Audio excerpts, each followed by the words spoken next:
दर्यापूर शहरामधील सचिन भगवान पिंजरकर या युवकाची हत्या करणारे 2 आरोपी हरियाणा येथील आहे अशी माहिती दर्यापूर पोलिसांकडून प्राप्त झाली आहे।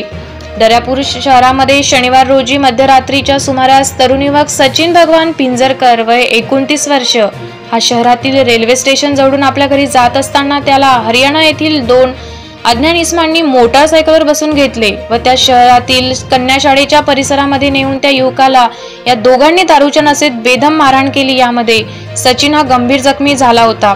शहरातील काही लोकांना तो कन्या शाळेच्या परिसरात पडलेला दिसल्याने लोकांनी शासकीय रुग्णवाहिका बोलावून त्यांना रुग्णालयात उपचार करता दाखल केले, परंतु सचिनची प्रकृती चिंताजनक असल्याने त्याला पुढील उपचार करता अमरावती येथे रेफर करण्यात आले होते।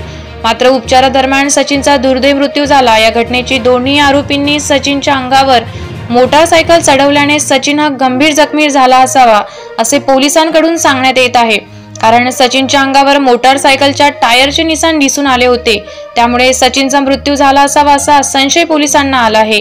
विशेष म्हणजे त्या आरोपींनी ती मोटारसायकल साईनगर येथील घरमालक इंगडे यांच्याकडून बाहेर जाण्यासाठी घेतली होती।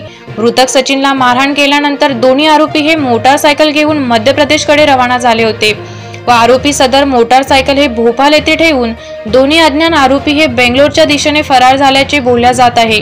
मृतक सचिनच्या नातेवाईकाकडून तक्रारीकडून दर्यापूर पोलिसांनी हरियाणा येथील त्या 2 आरोपीवर 302 कलमानुसार गुन्हा दाखल केलेला आहे। या घटनेतील दोन्ही आरोपीचा शोध घेण्यासाठी आता दर्यापूर पोलिसांचे पथक हे रवाना झाले असून त्या आरोपींचा लवकरात लवकर शोध घेण्यात येईल असे ठाणेदार संतोष टाले यांनी माध्यमांशी बोलताना सांगितले। दर्यापूर शहरात प्रथमच बाहेर राज्यातील आरोपींची घेऊन असे कृत्य केल्याने एकच खळबळ उडाली आहे। अशाच वेगवान घडामोडी पाहण्यासाठी आताच आमच्या जनविकास न्यूज चॅनलला सबस्क्राइब करा आणि रहा रोज अपडेट।